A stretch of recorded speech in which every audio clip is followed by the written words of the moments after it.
بسم اللہ الرحمن الرحیم۔ السلام علیکم۔ وامبی صاحب کے ساتھ ہفتہ وار سوالج آپ کی براہ راست نشست کو لے کر ڈائلی سے ایک دفعہ پھر حاضر خدمت ہیں۔ آغاز کرتے ہیں گفتگو۔ ہم سے بہت شکریہ آپ کے وقت کا۔ 7واں حصہ ہے آج اس گفتگو کا، جس میں 4 بہت بنیادی، بڑے اہم اور ایسے مارکت الآراء سوالات جس پہ پوری امت ہمیں 2 گروہوں میں کھڑی ہوئی نظر آتی ہے، آپ کا نقطہ نظر جاننے کی کوشش کر رہے ہیں۔ 2 سوالات پر بات ہو چکی ہے۔ تیسرا سوال کہ سیدنا امیر معاویہ نے جب یزید کو خلافت کے اس منصب پر، حکمرانی کے اس مرتبے پر برجمان کیا، فائز کیا، اس کی دینی، اخلاقی، سیاسی حیثیت، نوعیت کیا ہے؟ امت کے اندر ایک بہت ہی اختلافی مسئلہ ہے۔ آپ نے وہ منظرنامہ واضح کیا تھا کہ کیا حالات تھے، یہ جو امرہم شورا بینہم کی روایت ہے، یہ کیسے سماج سے متعلق ہوتی ہے؟ بڑی تفصیلی گفتگو میں چاہتا ہوں کہ وہیں سے آپ اس کو جوڑیں جہاں سے آپ نے خاتمہ کیا تھا۔ 2 جملے آپ نے فرمائے کہ مقابلہ جس وقت یزید کو برجمان کیا جا رہا تھا، خلافت اور ملوکیت کے درمیان نہیں تھا، بلکہ انتشار اور ملوکیت کے درمیان تھا، اور اس معاملے میں سیدنا امیر معاویہ کا جو اسوہ ہے وہ ایک امت کے محسن کی صورت میں سامنے آتا ہے۔ کیسے آتا ہے، بیان کیجیے گا۔ میں نے پہلی بار یہ عرض کی تھی کہ صحابہ کرام کو جو مسئلہ پیش آیا اس میں انہوں نے ہمارے لیے یہ نمونہ قائم کیا کہ ایک تو مثالی صورتحال ہے، یعنی امرہم شورا بینہم کے اصول پر ایک نظم موجود ہے، اس کے مطابق حکومت قائم ہوئی ہے، لیکن اگر اس سے ہٹ کر تلوار فیصلہ کن ہوئی ہے، کسی شخص نے اپنا استیلا اور تغلب قائم کر لیا ہے، تو اب کیا کیا جائے؟ تو انہوں نے ایک فیصلہ کیا، اور ظاہر ہے کہ یہ قرن اول کا فیصلہ تھا، خیر امت کا فیصلہ تھا، صحابہ کرام کی جماعت کا فیصلہ تھا۔ میں نے یہ عرض کیا کہ مذہبی ذہن بالعموم مثالیت پسند ہوتا ہے، اس طرح کی صورتحال جو عملی طور پر مختلف چیزوں کا تقاضا کر رہی ہو، اس سے کیسے نمٹا جائے، انہوں نے اس میں ہمیں یہ تعلیم دی۔ اس پر میں تفصیل کے ساتھ گفتگو کر چکا ہوں۔ اب سوال یہ تھا کہ ایک متغلب کی حکومت تو قائم ہو گئی، وہ کسی طرح بھی قائم ہو گئی، یعنی بابر نے ابراہیم لودھی کو پانی پت کے میدان میں شکست دی اور ہندوستان پر اپنی حکومت کی ابتدا کر دی، ہو گئی۔ اب انتقال اقتدار کے مرحلے آنے ہیں، یعنی یہ ایک حکومت قائم ہوئی ہے، اس پر جو شخص بھی اس وقت ذمہ داری کے منصب پر فائز ہے، اس کو ایک دن دنیا سے رخصت ہونا ہے۔ جب وہ دنیا سے رخصت ہوگا تو انتقال اقتدار کا سوال پیدا ہوگا۔ یہ سوال کوئی پہلی مرتبہ وہاں پیدا نہیں ہوا، یہ عالمی سطح پر بارہا پیدا ہو چکا۔ جب ریاستیں قبیلے کی سطح پر تھیں اس وقت بھی پیدا ہوتا تھا، جب شہری ریاستیں وجود میں آنا شروع ہوئیں اس وقت بھی پیدا ہوتا تھا، اور یہ سلطنتوں کے پیدا ہونے کے بعد بھی سامنے آیا۔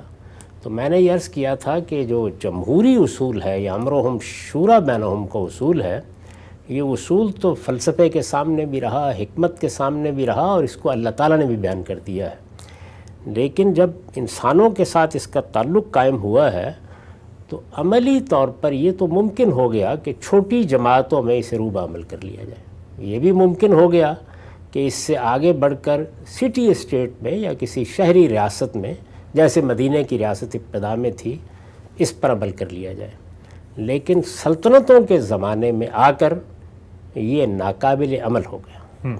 یعنی میں جو لفظ استعمال کر رہا ہوں وہ یہ نہیں ہے کہ اس پر عمل کرنا مشکل ہو گیا، یہ ناقابل عمل ہو گیا۔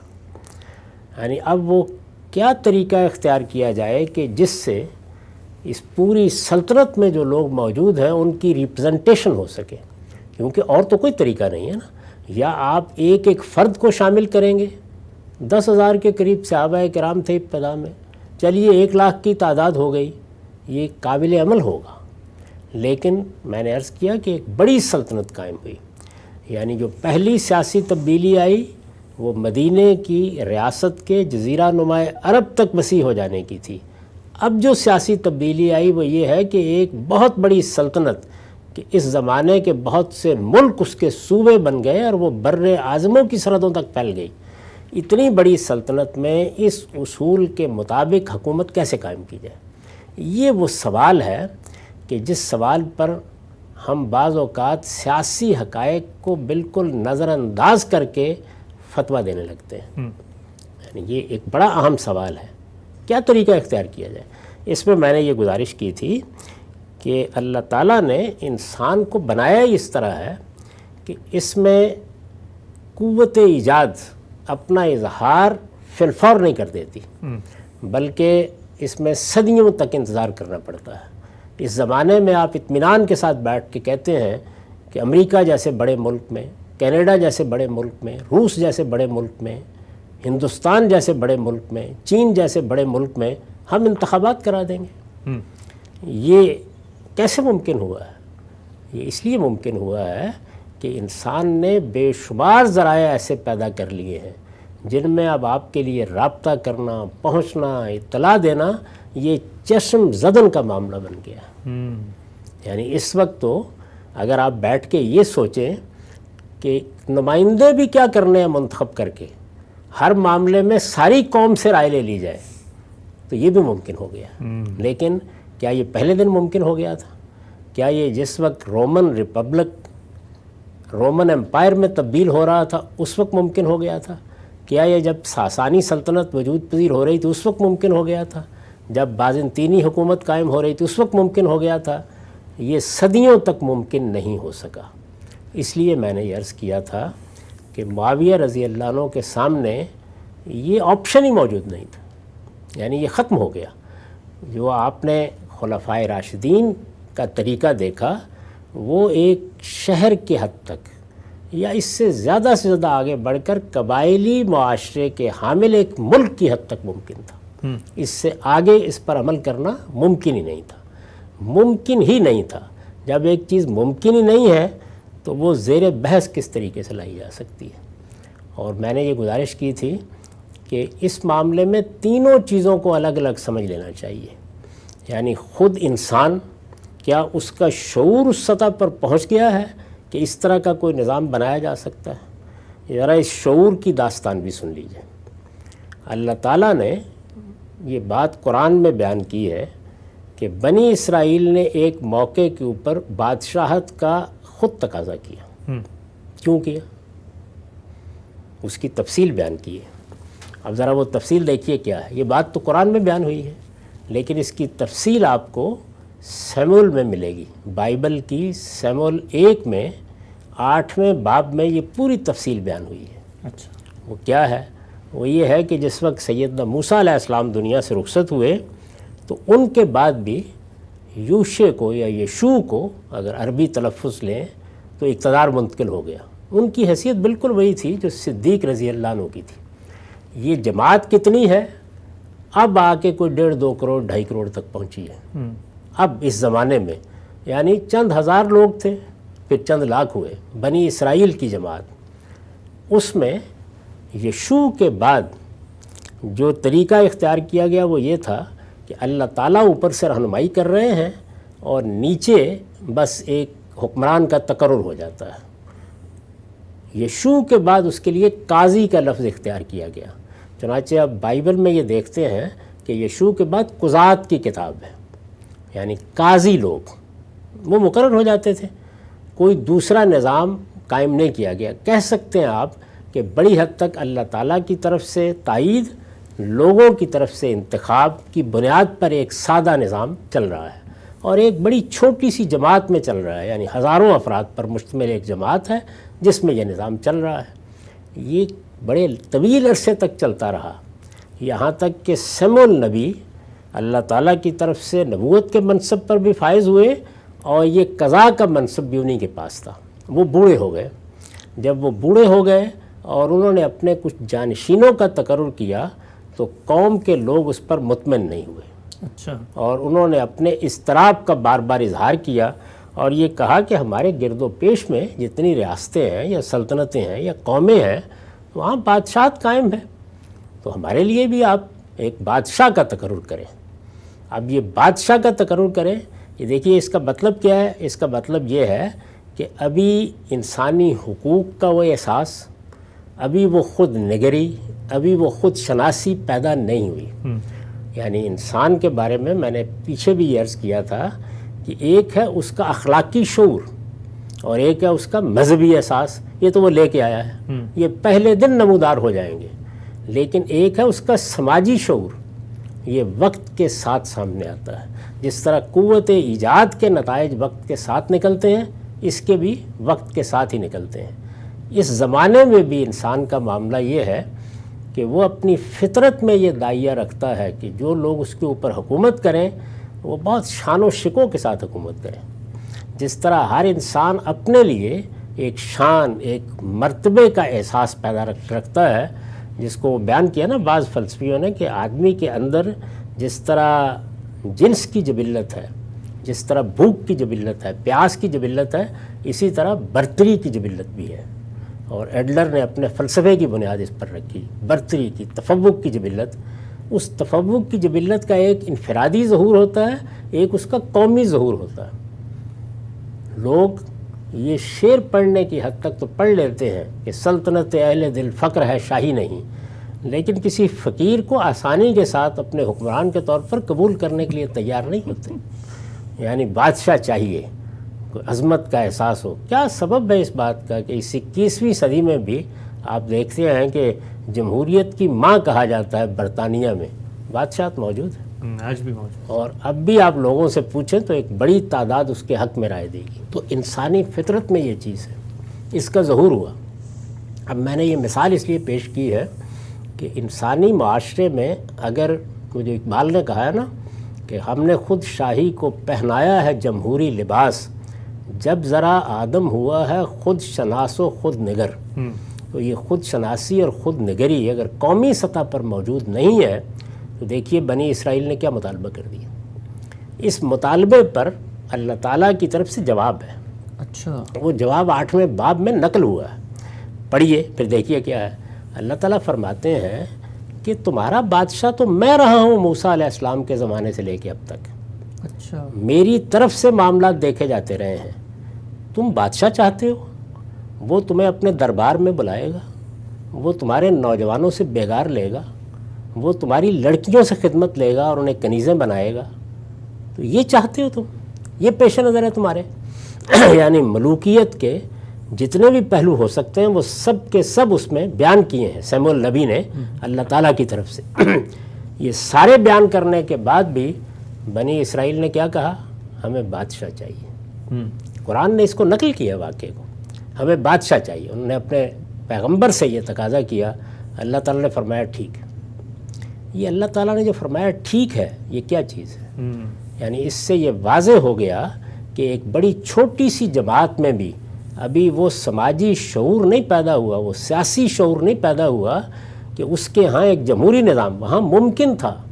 ایک چھوٹی جماعت میں، ایک سٹی اسٹیٹ میں، ایک شہری ریاست میں ممکن تھا، لیکن ممکن ہوتے ہوئے بھی یہ لوگ اس کے لیے تیار نہیں ہوئے. آپ ذرا تصور کیجئے کہ اس کے بعد پھر اللہ تعالیٰ نے اپنی پوری اسکیم میں کیا تبدیلی کی. یہ نہیں کہ یہ چیز اللہ کے پیش نظر نہیں تھی، وہ ایسی چیزوں کو اس طرح سامنے لاتے ہیں اللہ تعالیٰ تاکہ انسانی فطرت کو ہم بھی سمجھ سکیں، یہ دیکھ سکیں کہ اس کا ظہور کیا ہوتا ہے. وہ ایک حکم دے دیتے، لیکن انہوں نے فرمایا کہ بہت اچھی بات ہے، ہم یہ مطالبہ مان رہے ہیں. چنانچہ اللہ تعالیٰ کی طرف سے طالوت کا تقرر کیا گیا. اللہ کی طرف، اللہ تعالیٰ کی طرف سے. قرآن مجید نے اس واقعے کو بیان کیا ہے، وہاں اس کی تفصیلات ہیں. ساؤل کا تقرر کر دیا گیا جس کو ہمارے ہاں طالوت کہا جاتا ہے.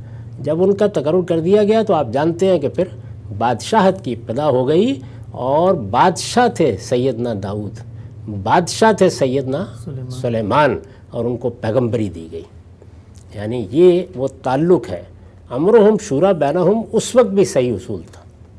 اللہ تعالیٰ نے اس وقت بھی اس کی ابتدا ایسے کی تھی. اور آپ جانتے ہیں یہ مدت کتنی تھی؟ سیدنا موسیٰ علیہ السلام کے بعد کم و بیش 500 سال. اچھا، یہ 1000 قبل مسیح میں سیموئل نبی ہوئے ہیں. تو اس وقت پھر یہ تبدیلی کی گئی اور اس بات کو قبول کر لیا گیا کہ بنی اسرائیل جو خدا کی جماعت ہے، جس کا انتخاب آسمان سے کیا گیا ہے، جس کے لیے مملکت بھی اللہ تعالیٰ نے خود منتخب کی ہے اور یہ کہا ہے کہ یہ الارض المقدسہ ہے، وہاں اب بادشاہت ہوگی. زمانہ، حالات، انسانی تمدن، انسان کی خود شناسی، خود نگری کس درجے میں ہے، اور پھر یہ کہ تمدنی تقاضوں کے لحاظ سے کیا چیز ممکن ہے، یہ سب دیکھنا ہوگا. تو سلطنتوں کا زمانہ جب آیا ہے، خواہ وہ آپ رومن امپائر کی تاریخ پڑھیں یا بازنطینی سلطنت کی تاریخ پڑھیں، سلطنت کا زمانہ جب بھی آیا ہے تو اس کے سوا کوئی چارہ نہیں رہا کہ اب استبدادی یا آمرانہ نظم کو قبول کر لیا جائے۔ میں پھر عرض کروں گا کہ یہاں سوال یہ نہیں ہے کہ آئیڈیل طریقہ کیا ہے، مثالی طریقہ کیا ہے، کیا چیز زیادہ بہتر ہے، کیا چیز پسندیدہ ہے، وہ امرہم شورا بینہم ہی ہے اور قیامت تک وہی رہے گا۔ لیکن تمدن کہاں کھڑا ہے، انسانی سماج کہاں کھڑا ہے، سماجی اور سیاسی شعور کس مقام پر ہے، اس کا لحاظ رکھتے ہوئے آپ مشروع کے بجائے مرجو صورت کو قبول کریں گے، اور یہی ہونا چاہیے، ایسا ہی کرنا چاہیے۔ یہ اصل میں وہ مطابقت ہے جو آپ اصول میں، نظریات میں، خاص طور پر سیاسی اور معاشی امور سے متعلق پیدا کرتے ہیں۔ یہ اللہ کا بنایا ہوا قانون ہے۔ اس کے تحت اس وقت پوری دنیا نے جب وہ سلطنتوں کے دور میں داخل ہوئی ہے تو ملوکیت کو قبول کیا۔ موجودہ زمانے میں یہ جو استبداد ہے یا آمریت ہے، ظاہر ہے کہ جمہوریت کے مقابلے میں یہی ہوگی۔ استبداد اور آمریت نے بعض نئی صورتیں اختیار کرنی ہیں، ایک نظر ان کے اوپر بھی ڈال لیں۔ ملوکیت تو بہت پرانی ہے اور اس وقت بھی ہمارے ہاں سعودی عرب میں موجود ہے، بلکہ جزیرہ نما عرب میں جتنی دوسری ریاستیں قائم ہیں ان میں بھی ملوکیت ہی کے طریقے پر حکومت کا نظم چلایا جا رہا ہے۔ یہ اب بھی موجود ہے، اسی طرح موجود ہے۔ یہ بہت پرانا طریقہ ہے۔ موجودہ زمانے میں کیا ہوا ہے، جب بہت منظم فوجیں وجود میں آ گئی ہیں تو آپ نے یہ دیکھا کہ وہ بھی کبھی کبھی شب خون مارتی ہیں اور اپنی قوموں کو فتح کر لیتی ہیں۔ یہ ہوا، یہ سب سے بدترین صورت ہے، یعنی آمریت کی یا استبدادی حکومت کی، اس لیے کہ اس میں اخلاقی اصول بھی پامال ہوتے ہیں اور اس کے ساتھ ایسے لوگ حکومت کرنے کے لیے آ جاتے ہیں کہ جن کا نہ اس کا کوئی تجربہ ہوتا ہے نہ پس منظر ہوتا ہے، اور پھر وہ ہر قدر کو پامال کرتے چلے جاتے ہیں۔ دو صورتیں اور بھی پیدا ہوئی ہیں۔ ایک یہ ہے کہ ایک پارٹی کو منظم کر لیا جائے۔ موجودہ زمانے میں چونکہ سیاسی جماعتیں بھی پیدا ہو گئیں، یعنی قبائلی نظم کے بجائے سیاسی جماعتیں وجود میں آ گئیں، تو ایک ایسی پارٹی پیدا کر لی جائے کہ جو اقتدار سنبھالے، گویا ایک نوعیت کی ایرسٹوکریسی۔ افلاطون نے خواب دیکھا تھا کہ حکومت فلسفیوں کے پاس ہونی چاہیے۔ اس کا خیال یہ تھا کہ یہ کیسے ہو سکتا ہے کہ ہر آدمی کو آپ یہ حیثیت دے دیں۔ وہ جو اقبال نے کہا ہے نا کہ جمہوریت ایک طرز حکومت ہے کہ جس میں بندوں کو گنا کرتے ہیں، تولا نہیں کرتے، تو اس کا بھی خیال یہی تھا کہ ایک فلاسفر کنگ ہونا چاہیے، یعنی عالم، فاضل، یہ جاننے والا کہ اقدار کیا ہے، یہ جاننے والا کہ عدل کیا ہے، ایسا کوئی شخص ہونا چاہیے۔ انسان اس کا خواب دیکھتا رہا ہے، اس کو اصطلاح میں ایرسٹوکریسی کہا جاتا ہے۔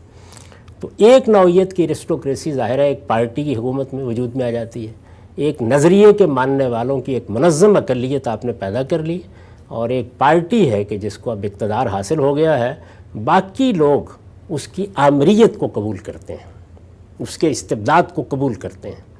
اسی طریقے سے ایک تجربہ ہم مسلمانوں نے کر کے دکھایا ہے، اور اطمینان رکھیے اس پر افلاطون کی روح خوش ہو سکتی ہے۔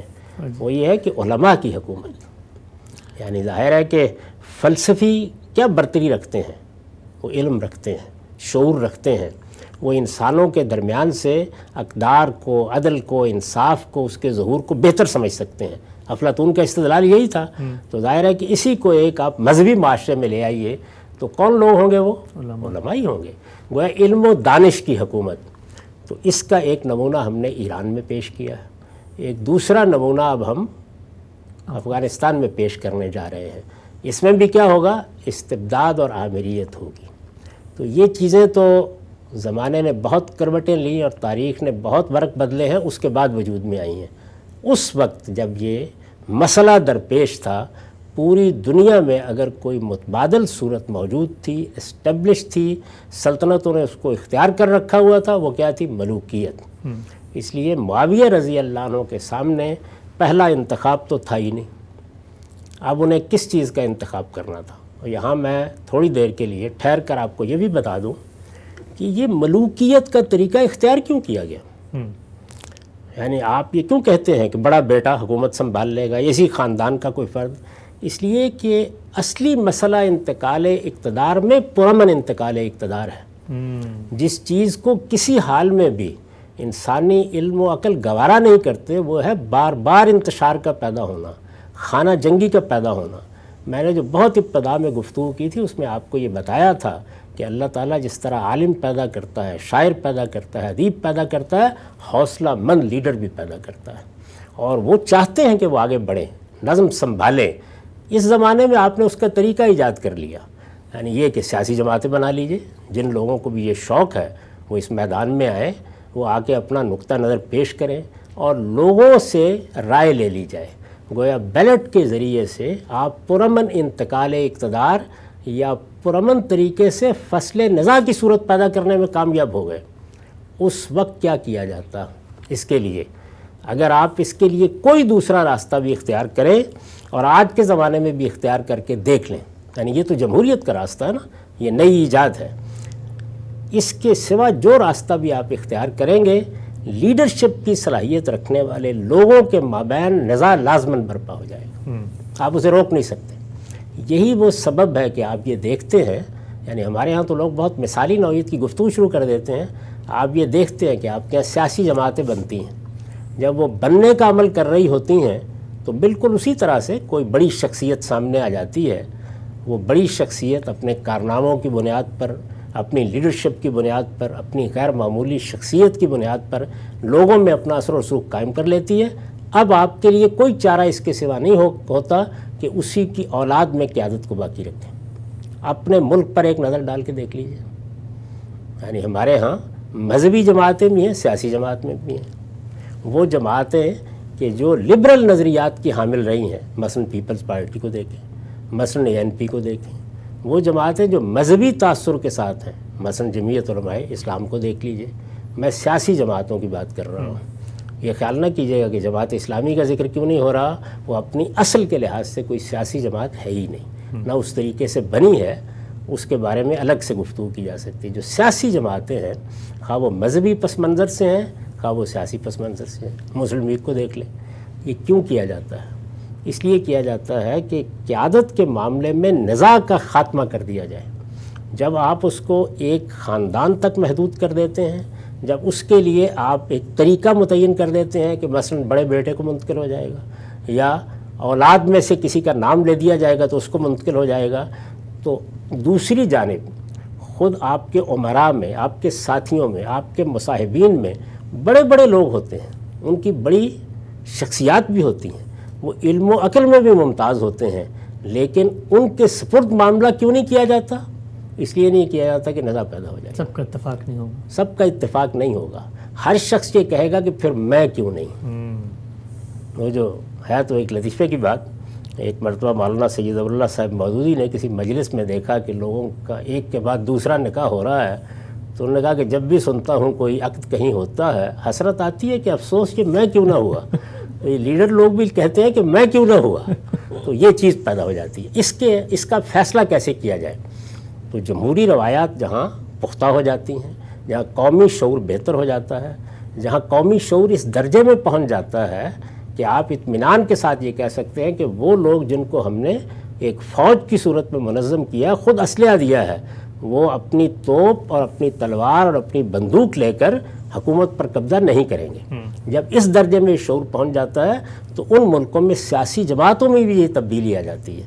جب یہ چیز نہیں ہوتی تو آپ دیکھتے ہیں کہ نتیجہ کیا نکلتا ہے، انہی خاندانوں میں قیادت کو محدود رکھنا پڑتا ہے، یہاں تک کہ وہ لوگ جن کے بال سیاست میں سفید ہو چکے ہوتے ہیں، جو ایک لمبے عرصے تک لیڈرشپ کے ساتھ جدوجہد کر چکے ہوتے ہیں، جو عالم فاضل ہوتے ہیں، وہ بھی اس بات کو قبول کرنے کے لیے تیار ہو جاتے ہیں کہ اچھا اگر 10-20 سال یا 24 سال یا 20 سال کی کوئی لڑکی یا لڑکا بھی ہے تو اسی کی قیادت تسلیم کر لی جائے۔ اور دیکھیں کہ وہاں بھی تلوار نہیں نکلتی، بلکہ یہ مجبوری ہے جس کے تحت آپ ملوکیت کے اس اصول کو تسلیم کرتے ہیں۔